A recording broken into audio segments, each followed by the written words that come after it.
Hey, welcome back to Giggles and Glutes, where we train hard, laugh harder, and occasionally question our life choices after a night out. So obviously, if you didn't guess on that cue, today we are talking about alcohol, the third wheel in our fitness relationship that's always showing up uninvited and makes everything basically complicated. Yeah, that's facts for complicated. Whether you're team red wine, tequila queen like myself, or the I only drink on holidays type of person, this one's for you. Let's kick it off with the numbers. Like we previously said when we were talking about macros, alcohol has 7 calories per gram compared to carbs and protein, which only has 4 calories per gram.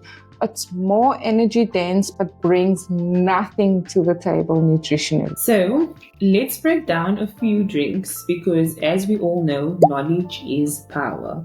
And sometimes power means choosing Prosecco over a pina colada.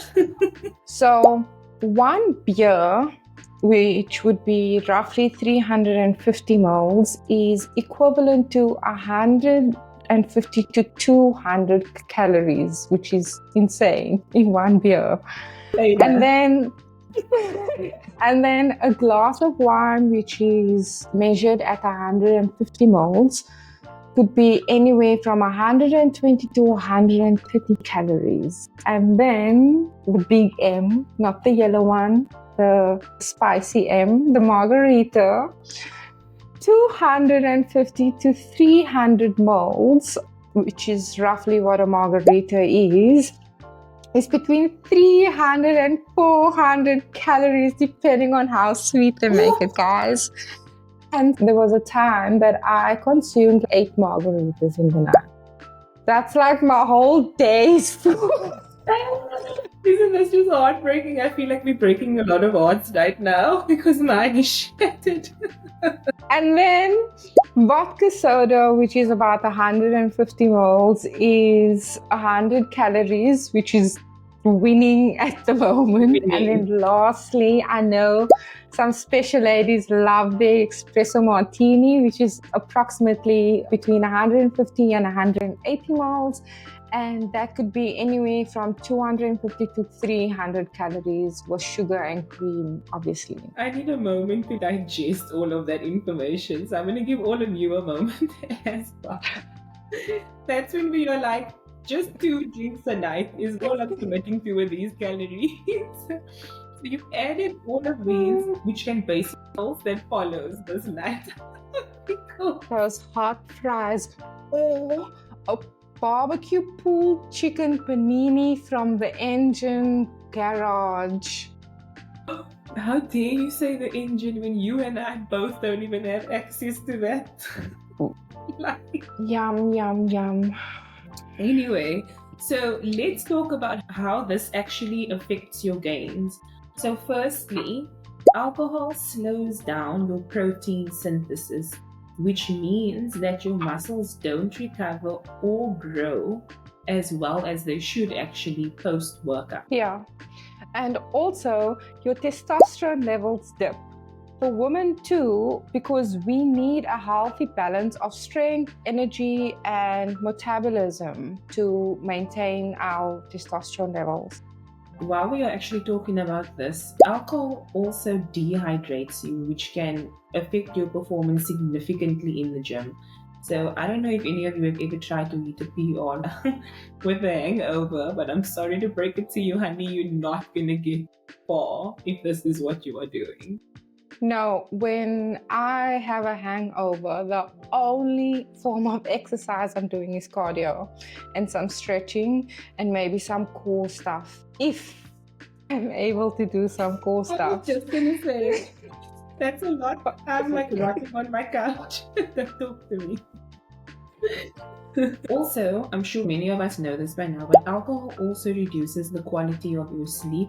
So that deep REM sleep is when your body does the magic. It does the muscle repair, the hormone regulation, the recovery. And if you mess that up, you're going to basically be spinning your wheels. For those of you who don't know what REM is, it's a rapid eye movement. And this is the stage of you sleeping where basically your eyes move quickly in different directions. And it's the phase that's most associated with your vivid dreams, but it's also the most important stage for your recovery and for your memory as well. Yeah. That's something nugget. Yeah. Now let's get into fat loss and how alcohol affects your body. Your body sees alcohol as a toxin. We know that. That's why as soon as you start drinking, what do you need to do? Run to the toilet. And then we're always like, no, hold it, don't go. Because if you go now, you're going to break the seal. So let's hit pause on digesting fats, carbs, and proteins until the alcohol's cleared. That means that your body is no longer trying to burn off the food and the stuff that you ate. It's now solely focused on, I need to metabolize this alcohol and I need to get rid of it. That's definitely not amazing. So even if you're eating clean, training hard, drinking often can slow down or completely stall your fat loss progress. And we know this. As soon as you start cutting out alcohol, or most people, they can feel on their bodies that they are making fat loss progress or sleeping or feeling better. The sleep is the most important one that you can feel. Actually, your quality of your sleep improves significantly. But let's not ignore all the cravings that alcohol also does bring. So you guys know the drill. You drink alcohol, your blood sugar drops, and then suddenly nachos sounds like, I don't know, like a spiritual experience. Take me there. And you start dreaming about fries, and like you can smell pizza in the air. I have a funny story. One night, Andy and I were still living in the city, and on our way out, I was saying to him, Andy, I'm hungry. Let's go to McDonald's. And he was like, no, we can do that later. I was like, do you promise that we're going to go later? He's like, yes. What did we do that evening? We basically were out the entire time drinking. We met up with friends. We went to a party and stuff. And obviously in between I was like nibbling on stuff, but I was saving myself because someone told me that we were going to McDonald's. Then it was the end of the night. We walked past the McDonald's on our way home, and we get there, the McDonald's is closed. So now I'm walking home and I'm so sad. Like the sadness overcame my body. I was walking home and saying, I can't believe this McDonald's is closed the entire time. When we got back to the apartment, I was crying on the floor in the kitchen. I was like, but you said you were going to get me McDonald's and now I don't have McDonald's. And then, Oh my God. then that was a Sunday, I remember well, because I made chicken curry. Then I ended up standing at the stove, eating all of the chicken out of the food. The next day, Andy wanted to have some food. He was only so Exactly. No chicken shit. You like, do not hold me accountable for anything that I have said or done when I am drunk. Please. Sober me does not agree. So yeah, just a little story about when I'm intoxicated. Yeah, anyway, back onto topic. And like I just said, your decision making when you're intoxicated is right on par with the toddler in a candy store. That's actually the best way to describe it. And also top onto that breakfast. And that's all before noon in the day. That's not even your lunch. Oh my goodness. Okay, so we are not here to say that you can obviously never drink again, because let's be real, that's not realistic at all. Yeah. But we are here to help you to drink smarter, ultimately. Yeah. So here are some tips that you can do to help your body break down or not view alcohol so intensely as a toxin, if there's a way to do that. Try to have a protein-rich meal before you start drinking. It helps slows down the absorption and helps your body handle the alcohol better. Hydrate like a champ. 1 glass of water per drink is a game changer. It does help. I do know that you start the night off saying, I'm gonna just have a drink, then some water, then a drink, then some water, and then after the third or the fourth drink, you forget about the water. I just want And to then, add, yeah. sorry, just on that water thing. This is actually something that I live by. And everybody will take to a glass and I give it to somebody and they look at me like, what are you doing? Why must I drink this poison? Yeah, but I think all of us are pretty good with having lots of water while we are drinking, actually, to be fair. Yeah. Then pick your drinks wisely. Go for clear spirits with low calorie mixes like tequila lime soda instead of a margarita. What? That's yummy. Or a vodka soda. Or you even offering, I can't stomach tequila. Don't you know that? You know that. Yeah, but when you have good tequila, then it's Everyone says no, really. I can't. Oh, plan your workouts. Avoid intense training the day after a heavy night. Like I said earlier, it's okay to just then do cardio to sweat out the toxins the next day. You don't have to go in and try to do to a personal best or try to squat for days or whatever. The next day, take it easy because your body has viewed alcohol as a foreign object. So it's hard at work trying to get rid of all the alcohol, and you don't need to add any more stress onto your body.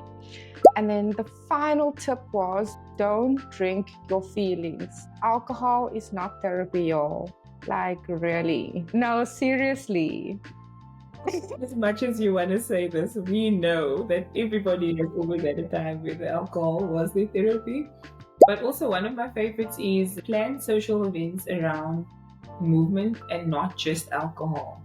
Like you don't have to go out to drink. You don't have to meet your friends to drink. Yeah. You can grab a coffee. You can meet to go for a walk. You can meet at a fitness event that's happening in your area or in your city. Go for a hike in a group. Build habits that do support your goal because not every night has to end drunk and result in a hangover the next day. Yeah, that is actually spot on. And if you drink, own it, enjoy it, then get back to it the next day. Don't guilt yourself. Don't go down a spiral because you had 1 or 2 drinks, whatever. Just don't make it a regular thing. Don't have a glass of wine every night. I cut that out in our house as well. I said to Andy, I was like, dude, no more drinking. No more drinking during the week. Sorry, I was gonna speak German there, and then my brain was having a To the listeners, I am moving crazy today. Yeah, don't feel guilty about it, but also don't abuse alcohol. That's not what we want for you. That's not what we want for ourselves. So we're not going to encourage it. When we are talking about these nights out that we have, or when we do drink and stuff, also know and understand that we plan even those nights that we go out and that we allow ourselves to drink. And usually when we speak about food and when we speak about macros, we always say you don't have to allow yourself to enjoy something, but alcohol is something that you should allow yourself to have and also not to have, because like we mentioned, it's toxic to our bodies. And we know it's enjoyable, people drink it, it's nice for socializing, but it's also in contradiction to your goals. I also just wanted to add, for me personally, I know how important my training is to me and how important my progress is in the gym and my strength and everything that I eat and all of that. So for me to go out, it's actually something that I can, like you said, allow myself to do because I don't do it as often. And the reason why I don't do it as often is not because I'm boring. It's because this is what is important to me. And a night out and drinking and feeling like crap the next day is not important to me. But that doesn't mean that I'm not going to allow myself to do it occasionally, which To me at this stage is like once every 2 months. And I'm okay with that. But we would also like to hear from you guys. What is your go-to drink? Actually, Zoe, what is your go-to drink? A margarita, a tequila sunrise. But I should probably go back to drinking tequila, lime, and soda. Vodka soda is my go-to, my absolute go-to. I'll do a single or a double with soda and half a shot of lime juice and a slice of lime inside. That's my drink. And if I'm feeling like I want to spice things up, I'll have a whiskey sour, or I'll have a Jack Daniels with a shot of lime. It's a lot of ice. Oh, Danae, you're reminding me of the days. Our Jack and lime days. But this is also like your drink of choice, as we discussed earlier on, it matters. So if you're looking at all your drinks, you can have a night out with a drink that's only 100 calories. It doesn't have to be the drink that's 200 to 300 calories. So also like choose wisely, if your fitness goals matter to you and they are important. But let us know in the comments what your go-to drink is. If you have any cool low-calorie recipes that you would like to share with us, we are all ears for our 1 in a 2 month night out. DM us on Instagram. Or tag us in your sweetie selfies with your Sunday cocktails or mocktails. We love that energy too. And that's all for today, guys. So always remember that we are always telling you how important balance is in your life. It is the key to everything. And obviously, laughter burns calories too. So if you laughed with us today, then you're welcome to have helped you burn some calories. Right. Catch you next time on Giggles and Glutes. Stay strong, stay hydrated, and if you're gonna sip smart. Bye. Bye.